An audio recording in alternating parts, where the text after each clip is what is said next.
Le fallaron. Y no lo digo por hacer ruido. Lo gritan los datos, los minutos, las declaraciones y las lágrimas de un hombre de 41 años saliendo solo de un campo en Texas. A Cristiano Ronaldo no lo eliminó España, lo dejaron solo. Y ahora te voy a contar exactamente cómo sucedió todo. ¿Cuándo y quién? Porque hay una frase, una sola frase, dicha frente a un micrófono con el sudor todavía en la cara, que rompió a Portugal por dentro semanas antes del gol de Mikel Merino en el minuto 90. No fue un penalti, ni una tarjeta roja, fue una frase, y ni siquiera la dijo Cristiano. Y hay un dato, un detalle escondido a plena vista que nadie vio en su momento y que hoy es la prueba del delito. Y hay un nombre, el del verdadero culpable de todo esto, un hombre que no es el que estás pensando ahora mismo. Al final de este vídeo lo vas a saber, y te aseguro que después no verás este mundial de la misma manera. ¡Vamos allá! Junio de 2026. Portugal llega al mundial con una plantilla de miedo, y Vitinha, uno de los mejores centrocampistas del planeta. Nuno Mendes, que se ha comido a medio continente por la banda. Bruno Fernández, Rafael Leao, Joao Neves talento a espuertas. Y arriba, con el 7 a la espalda, el hombre más famoso de la tierra, Cristiano Ronaldo y su sexto mundial, récord absoluto, el último. Y él lo sabía, lo había confirmado. Esta era la despedida. Y ahora, escúchame bien, porque esto es importante. Un jugador de 41 años no llega a un mundial por milagro. Llega porque durante 20 años se ha levantado antes que nadie, ha comido lo que nadie come, ha entrenado cuando los demás dormían. Llega porque se lo ha ganado gramo a gramo, minuto a minuto, y todo Portugal, el país entero, se agarró a esa idea, la última cabalgada del capitán, el final perfecto. Pero el fútbol no escribe finales perfectos. El fútbol escribe otra cosa. Primer partido, Grupo K, enfrente República Democrática del Congo. Sobre el papel, un trámite. En el césped, una pesadilla. Portugal no encuentra el pase ni el ritmo. Y ahí está él, pidiendo el balón, señalando el espacio, levantando los brazos, mirando al cielo. Balones que no llegan, centros que no llegan, compañeros que miran para otro lado. Empate a 1. Y aquí es donde todo explota, porque quien salva el punto es precisamente Joao Neves. Neves va a la zona mixta, le preguntan por Cristiano, y responde. Dice que todos saben lo que Cristiano ha hecho por ellos, por la selección, por el fútbol mundial, pero añade que ahora mismo, y esto es textual, es solo un jugador más para ayudar. Uno más como los demás. Uno más. ¿Tú sabes lo que significa esa frase en Portugal? ¿Sabes lo que significa decirle eso al hombre que le dio a ese país el único título de su historia? Antes de Cristiano, Portugal no había ganado nada, ni un trofeo, ni uno. Y ahora, en pleno mundial, un compañero suyo sale a decir que es uno más. Portugal ardió, y la acción no fue solo a por Neves, también fue a por Bruno Fernández, a por Vitinha y a por Pedro Neto. Les exigían respeto, les pedían que dejaran trabajar al capitán. Y en cuestión de horas, la palabra más peligrosa en una concentración estaba en todos los titulares del planeta. Fractura, vestuario roto. Y espera, porque esto se pone peor, pero antes te pido 10 segundos. Si esta historia te está atrapando, si tú también estás harto de que se le exija a un hombre de 41 años lo que no se le exige a nadie más, dale al botón de me gusta, es gratis, y cada apoyo empuja este vídeo hacia alguien que todavía se cree la versión oficial. Y suscríbete, te costará mucho menos esfuerzo del que le costó a Roberto Martínez levantar el brazo para hacer un cambio. En un rato vas a entender perfectamente este chiste. Sigamos, porque lo que hizo Cristiano después es de manual. Nada de ruedas de prensa, ni de entrevistas pactadas, ni de filtraciones. Cogió el teléfono, subió una foto de grupo y escribió 2 palabras, siempre unidos. 2 palabras y punto. Pura grandeza. Pero piénsalo bien, porque yo no me lo tragué ni un segundo. Si de verdad no pasa nada en un vestuario, no hace falta salir a decir que todo está bien. Nadie corre a apagar un incendio que no existe. Y cuidado, por unos días pareció que el fuego se calmaba. Llega Uzbekistán, Cristiano marca y el estadio. Se viene abajo. El salto, el grito, el siu. Llega Croacia en 16avos de final y vuelve a marcar. Portugal gana 2-1 y de repente todos callan. Los mismos tertulianos que lo enterraban, ahora hablan de leyenda. Las portadas que antes pedían su cabeza, ahora muestran su rostro en grande. El viejo león todavía muerde. 41 años y sigue apareciendo cuando el equipo lo necesita. Pero cuidado, en ese partido contra Croacia pasó algo que nadie notó entonces. Un detalle minúsculo, una nota a pie de página que hoy es la prueba del delito. Minuto 81, partido resuelto. Roberto Martínez levanta el brazo y sustituye a Cristiano Ronaldo. Y me dirás, ¿qué más da? Los entrenadores hacen cambios todos los domingos. Pues déjame que te lo explique. Esa fue la única vez en todo el Mundial. Un torneo entero. Cristiano lo jugó prácticamente completo. Minuto a minuto, partido a partido. Su entrenador solo se atrevió a cambiarlo una vez, y encima cuando ya no había absolutamente nada en juego. Esto no es casualidad. Es un entrenador diciéndole al mundo, sin decirlo con palabras, que hay un hombre intocable. Ni aunque el equipo se esté ahogando, ni aunque haga falta cambiar el plan, ni aunque el propio Cristiano estuviera pidiendo a gritos otra cosa.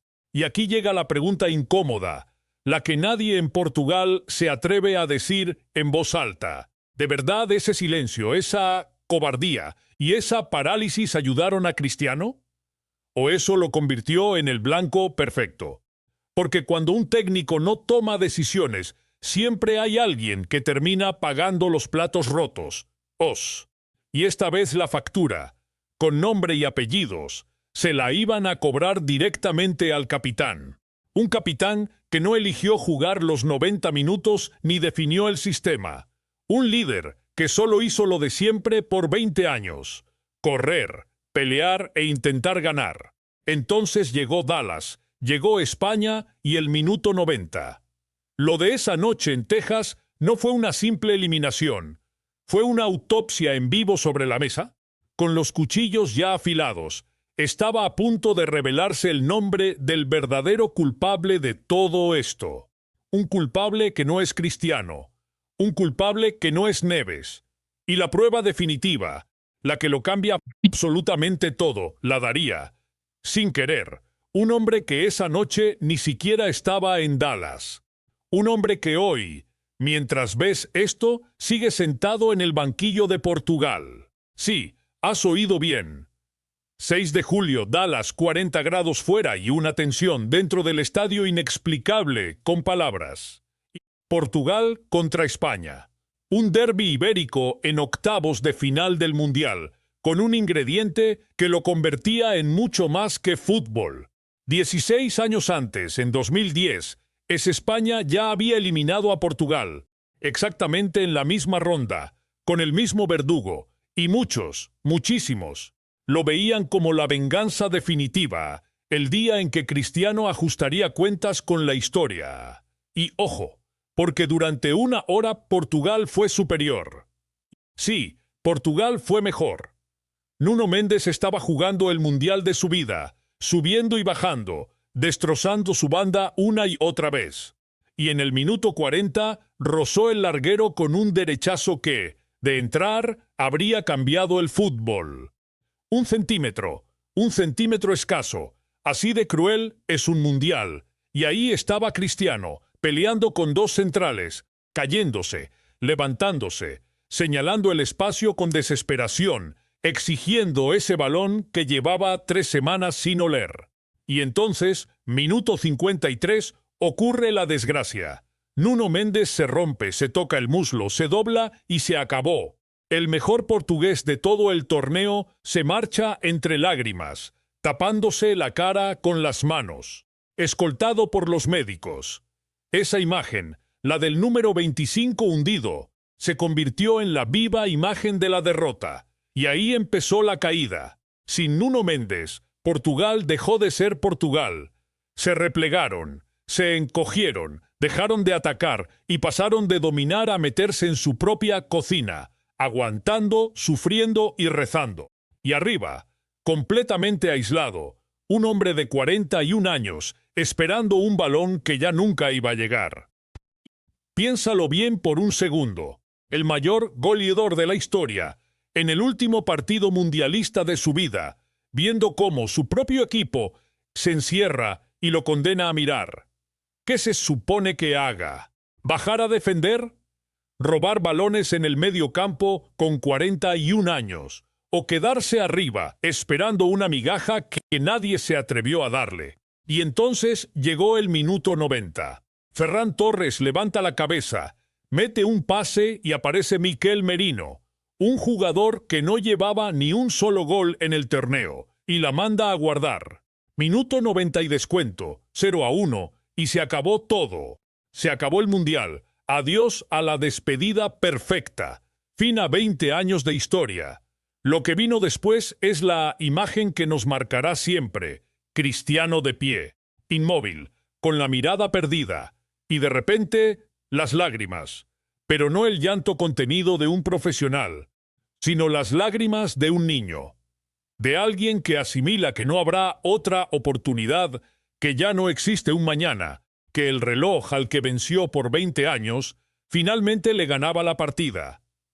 Y se marchó del campo solo, aplaudiendo cabizbajo a la grada de camino al vestuario, mientras el estadio entero se ponía de pie para despedirlo.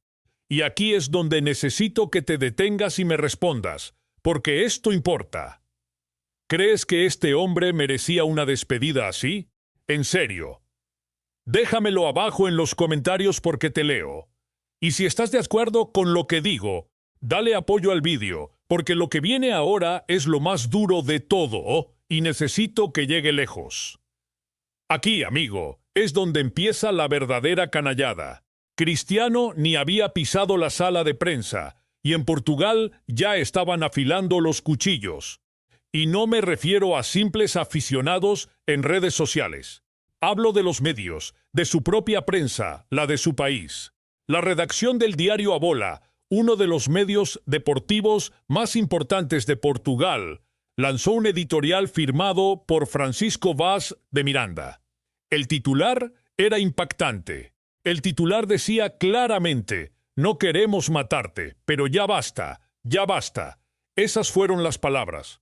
Y por dentro, el texto era todavía más despiadado. Decía que ya era hora de que Cristiano se apartara, que su ego no le permitía ser suplente y que jugarían mejor sin la obligación de tenerlo en el campo. Léelo otra vez. El mismo país al que este hombre le dio su primer trofeo en 100 años. Una nación que no había ganado absolutamente nada antes de su llegada. Ese mismo país, solo unas horas después de verlo llorar, publica que ya es suficiente. Y esto no es casualidad ni un periodista teniendo un mal día. No. Esto es un patrón claro. Hablamos de los mismos medios que llevaban años esperando su caída. Y en cuanto el león tropezó, se lanzaron todos a la vez. Lo más humillante y rastrero es que en ese mismo artículo admitían sus números, porque los datos están ahí y son imborrables. En esta copa, Cristiano superó a Eusebio como el máximo goleador luso en fases finales, e igualó el récord de jugar 6 mundiales, una hazaña que solo comparte con el portero mexicano Guillermo Ochoa. Es el segundo futbolista con más partidos en fases finales de la historia, superado únicamente por Lionel Messi. Marcas históricas, récords que ningún otro ser humano volverá a tocar en décadas. ¿Y saben qué hicieron con eso? Lo usaron en su contra. Dijeron que nada de eso servía porque no trajo títulos, que jugó demasiado para lo poco que anotó, y que apenas era el número 11 en la tabla histórica de goleadores mundiales. Es decir, tomaron sus récords históricos, los pusieron sobre la mesa y los convirtieron en un arma para dispararle. Mientras todo pasaba, con toda una nación descargando 20 años de frustración sobre los hombros de un solo hombre, él dio una verdadera lección con sus declaraciones. Aseguró que al día siguiente se levantaría exactamente igual, con la conciencia completamente tranquila. Recordó que ganó 3 títulos con su selección. Apuntó que antes de su llegada a Portugal no tenía nada y que la Eurocopa de 2016 valía para él lo mismo que un mundial. Lo hizo sin insultar, sin señalar culpables y sin atacar a sus compañeros. Con la frente muy en alto. Pero esperen, porque cuando parecía que la tormenta pasaba, ocurrió un movimiento que destapó la verdad por completo. Apenas 24 horas después, Roberto Martínez se paró ante los micrófonos y anunció su salida. Se acabó. Fin del ciclo. El técnico que solo se atrevió a sentar a Cristiano una vez en todo el torneo, dejó su silla y desapareció. Cualquiera pensaría que la historia terminaba ahí. Pero no. Lo que se filtró durante los días siguientes, los secretos que revelaron los reporteros infiltrados en la concentración, y lo que soltó en directo un ex campeón del mundo en la televisión francesa, le dio un giro completo al relato. Usó una palabra muy específica, un término que nadie se había atrevido a mencionar hasta ese instante. Una palabra que, de ser real, transforma toda esta situación en algo mucho más oscuro que un simple fracaso deportivo, y la voy a revelar ahora mismo. Boicot. Esa fue la acusación. Y no vino de un creador de contenido o de un fanático molesto en redes, sino de Yuri Yorkaev, un histórico campeón del mundo con Francia en 1998, quien frente a los micrófonos de la radio francesa RMC, en el programa Afterfoot, afirmó ante media Europa que si tienes a Cristiano en la cancha, el equipo debe jugar para él, y que eso simplemente jamás ocurrió. Entonces soltó la bomba. Acusó a los jugadores de ignorarlo a propósito, de no pasarle la pelota y de negarle cualquier oportunidad clara. Un ganador de la Copa del Mundo acusando abiertamente al plantel portugués de haber abandonado a su máxima estrella. Pero seamos claros, y esto es clave porque aquí no vendemos humo. El propio Yorkaev admitió que él no estuvo dentro de ese vestuario.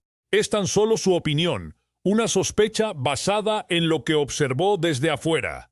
Si un tipo con esa experiencia analiza el juego y habla de boicot, es porque algo huele bastante mal. Y justo en ese momento todo vuela por los aires, porque apareció el reconocido periodista Romain Molina, un hombre con excelentes contactos en el fútbol mundial que reveló lo que ocurría realmente en la concentración.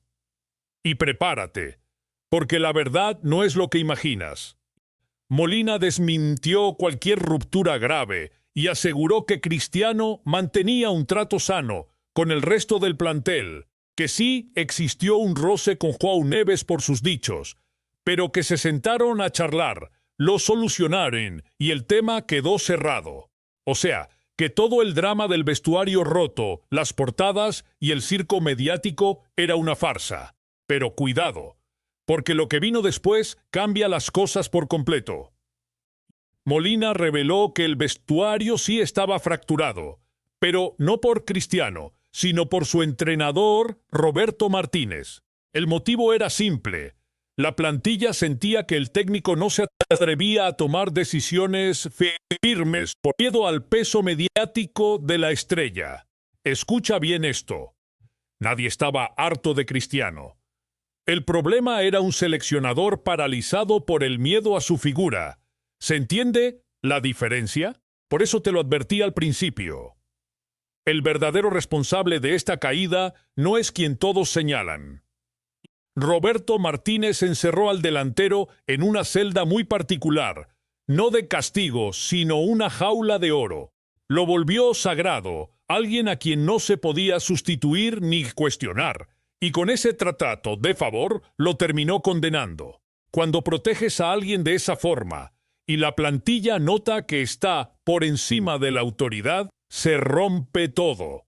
El vestuario se quiebra y la tensión explota. Al final, las culpas y los ataques van a la misma persona si las cosas fallan, y fallaron. Pero Cristiano no exigió jugar los 90 minutos siempre. Él no armó la táctica. Él no se puso de titular en el campo. Eso es tarea del técnico, un estratega que, por lo visto, no se atrevió a liderar. Si estás entendiendo esto, y si esto te hace ver el torneo de otra forma, cuéntamelo en los comentarios porque me interesa tu opinión.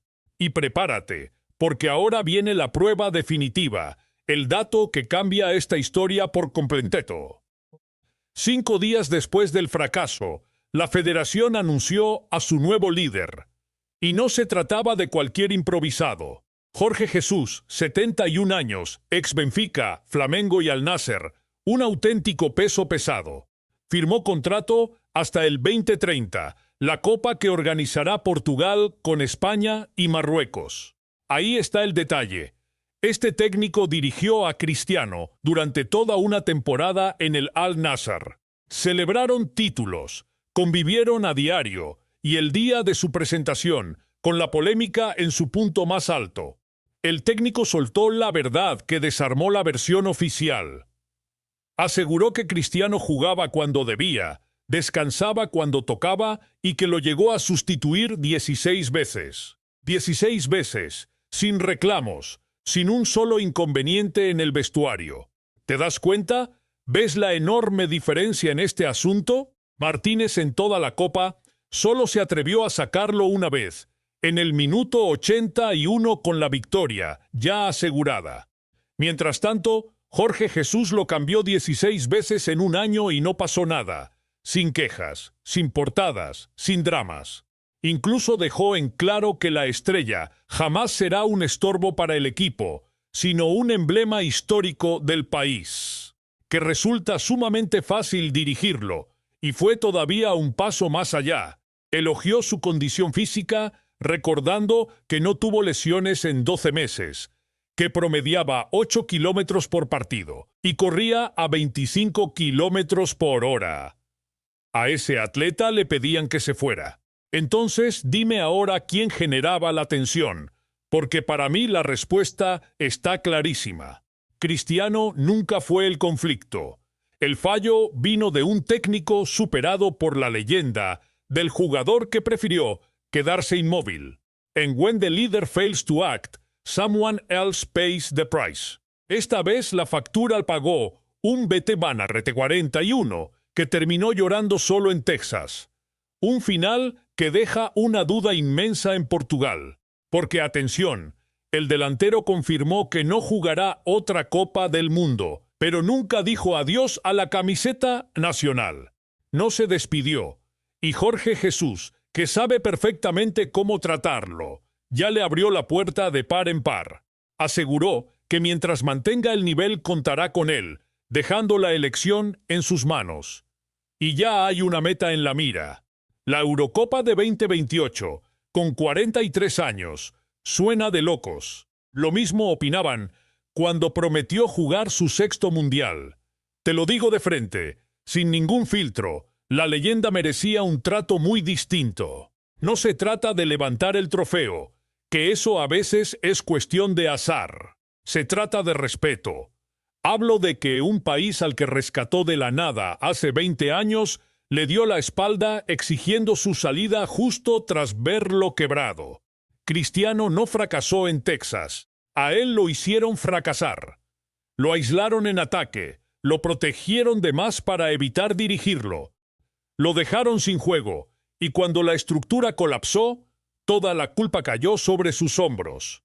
El día en que Portugal vuelva a quedarse sin trofeos y falte un culpable a quien señalar, Se van a acordar de él. Lo van a extrañar con fuerza, pero ya será tarde. Ahora la pregunta es para ti, y quiero que seas honesto.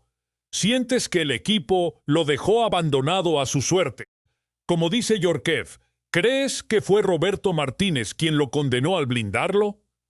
¿Qué harías tú en el lugar de Jorge Jesús? ¿Lo convocarías para la Eurocopa o ya llegó el momento de pasar página? Los leo a todos, uno por uno.